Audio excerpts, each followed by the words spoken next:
Today we're going to be building the detail work of the Sporran. Now this pattern is available on my Etsy store and it's also available on my Patreon account.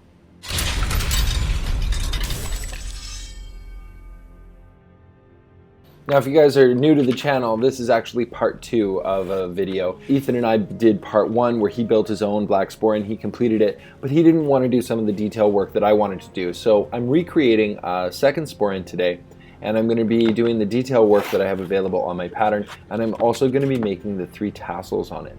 So this first part is a veggie tan layer that's going to be applied to the flap, and basically it can be cut out if you want it to be cut out, but it doesn't have to be. And it's got this Celtic design that I came up with. It's a pretty simple kind of overlapping design, but I think it looks pretty good. And then it could be stitched with a sewing machine, or it could be stitched by hand. In this example, I'm actually going to stitch it all by hand.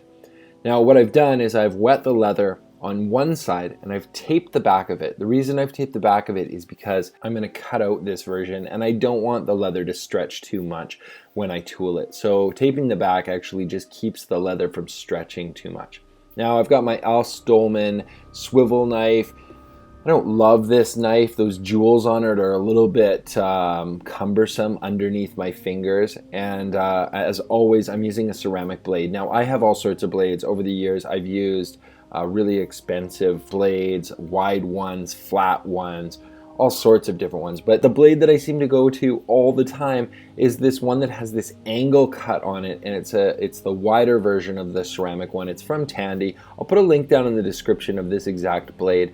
But I love it. I know it's one of Magnus's favorites as well. For those of you who are familiar with Dark Horse Workshop, Magnus is a fantastic leather tooler. And because we share a shop, we are often talking about the tools and equipment that we use and the things that we like to recommend to people. And so this particular blade is my recommendation to anybody that's getting into leather tooling because it's just a good all-around blade. As you can see, I can keep my knife quite vertical with it because of the angle that it cuts at.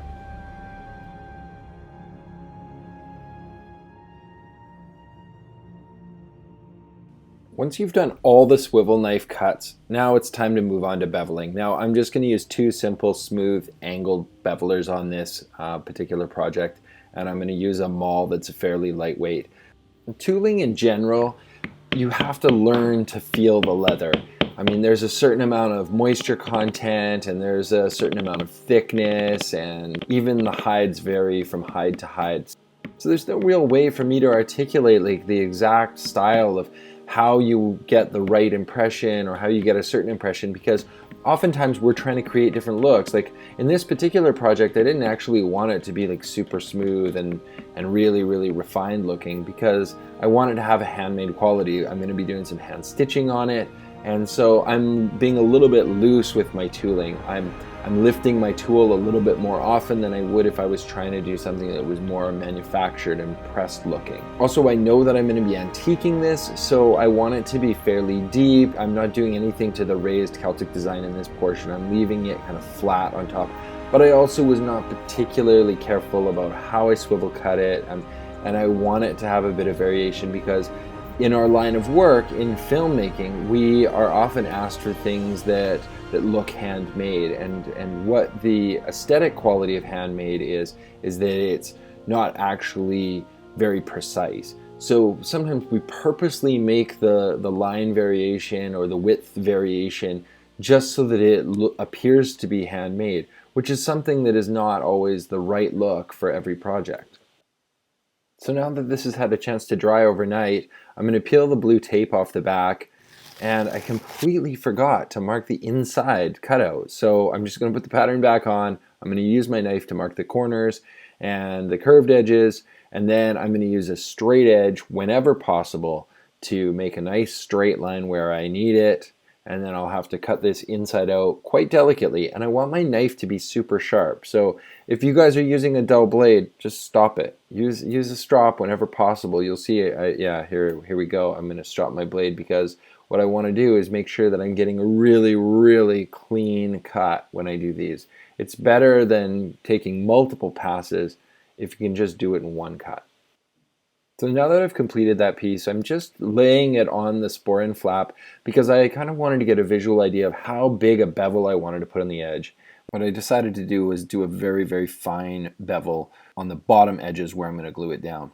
And then on the top side, I'm going to do a number 2 bevel on the outside perimeter. And then I'm going to do a fine, or the ultra fine, on the inside of it. So kind of creating a bit of variance between the outside and the inside of this applied piece.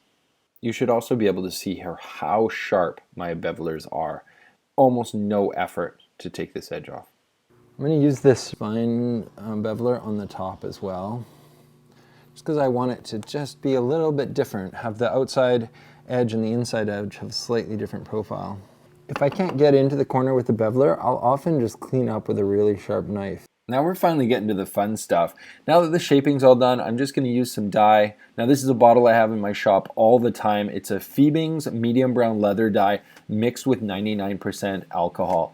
And I mix this bottle about 6 parts alcohol to 1 part dye, so it is very, very diluted.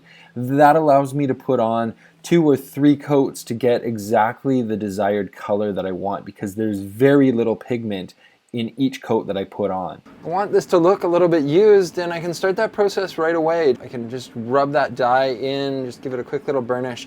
Then I'm going to antique it and really make those pop. Now while the edge is still wet from that dye, I'm going to just come over here and give this a quick little burnish.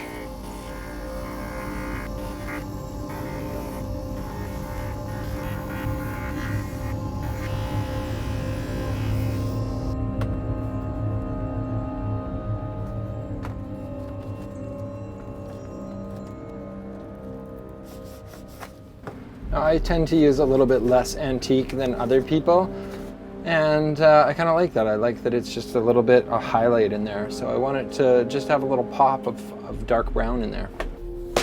Now I know I have a beautiful piece of upholstery hide in here that's kind of a medium brown color that's very similar to the color that I just dyed, and I'm getting that out. I'm going to clean it off and find a good place to cut this 2-inch wide strip that's going to make up the side of the pouch.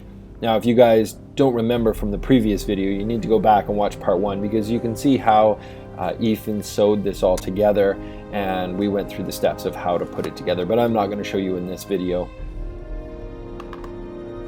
I've got the gusset sewn on, and now I'm going to use my template again to mark center on here, and we'll do it on this one as well. Alright, I've got this one all sewn together, and I'm just going to glue this piece on here before I stitch it. Put a couple marks on here with where we're using the template so I can line it up.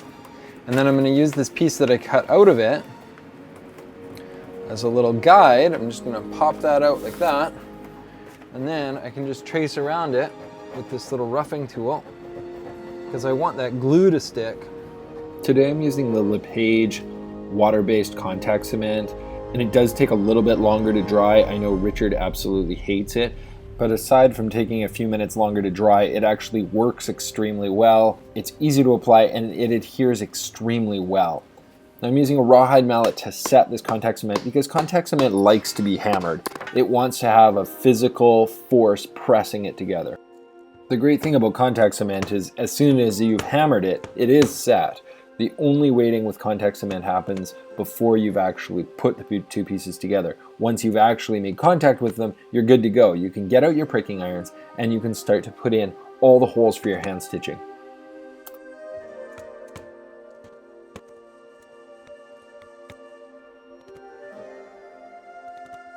Alright, well I've got one stitch put on. I didn't even show you guys, but basically I'm just doing a little hand stitching action in my stitching pony.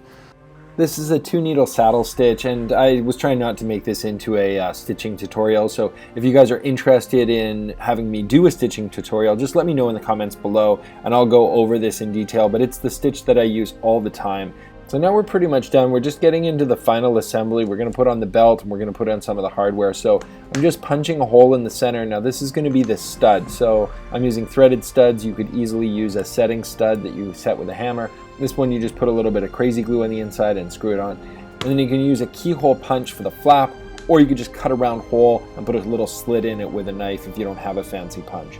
moving on to the tassels, I'm actually using the scraps from the piece that I cut for the sides of the pouch. It's really important to put a lot of pressure on the ruler, otherwise the leather can move around and it gets a little wavy. And there you go, a little tassel cut out, ready to go. Now before I glue those up, I'm going to quickly cut a waist belt. I'm just using a black Latigo that I have, it's pre-dyed, and I've cut this one 1 inch wide because that's the buckles that I wanted to use. But if you wanted to make yours wider or narrower, you could go anywhere from like 3/4 of an inch wide up to about 1.5 inches. Just work it with the beard. Now going back to the template, I've marked the placement of where I stitched these on. You could adjust the angle if you want your sporran to sit kind of lower in the front or higher in the front. These could even come straight off at a 90-degree angle if you wanted. The angle that's on the pattern is kind of quite a good generic angle. Punch a couple of holes for your belt, and then that's ready to be installed, and then we'll go back to these tassels and get them finished up. Now I put a little bit of wood glue on the inside of the tassel, but it's completely unnecessary. You could just roll these up and wrap them with a nice waxed cord and they would be done. I wanted them to be stuck together, so I did put the wood glue on it, and then basically I'm just doing an alternating half knot wrapping around the tassel each time. So on both sides, getting a half knot all the way to the top, then I just do a double knot, trim it, tuck in the ends, and call it done. It's really, really simple to make these tassels and they look great. Now the placement of the tassels is one of the things that's not on the pattern, and I recommend that you leave your leather thonging a little bit long, and because it's always easier to trim it off afterwards. But basically you want to kind of eyeball where the tassels are going to hang and get them in the right spot for your sporran, for the look. And it takes a little bit of monkeying around and, you know, pinning it on and trying it on.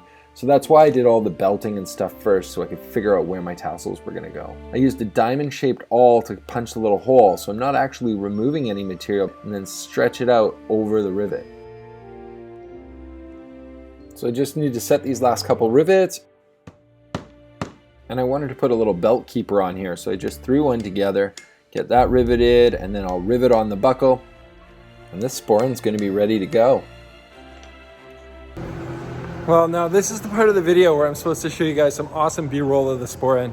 And of course, I was prepping for this crazy across central Japan tour of Arms and Armor, and I completely forgot to shoot any good outro footage for the sporran build. So I'm gonna have to show you guys a couple of stills. I'll put them up here. Hopefully that's good enough. Remember to follow me on Instagram, because when I get back to Vancouver, I will be posting some Instagram photos, and I'll shoot a short little video specifically for Instagram. So make sure you follow me there. And if you love this video, click the thumbs up button. That makes a huge difference on my channel. And if you're interested in subscribing, I would love that. Follow along on my journey, because I'm going all over the place. I'm gonna be traveling the world. I'm gonna be looking at some cool artifacts, seeing some museums, and of course I'm going to be making things. I've already done 2 builds while I was in Tokyo last week, so I'm going to be cutting together those videos very, very soon. Thanks so much for watching. See you soon.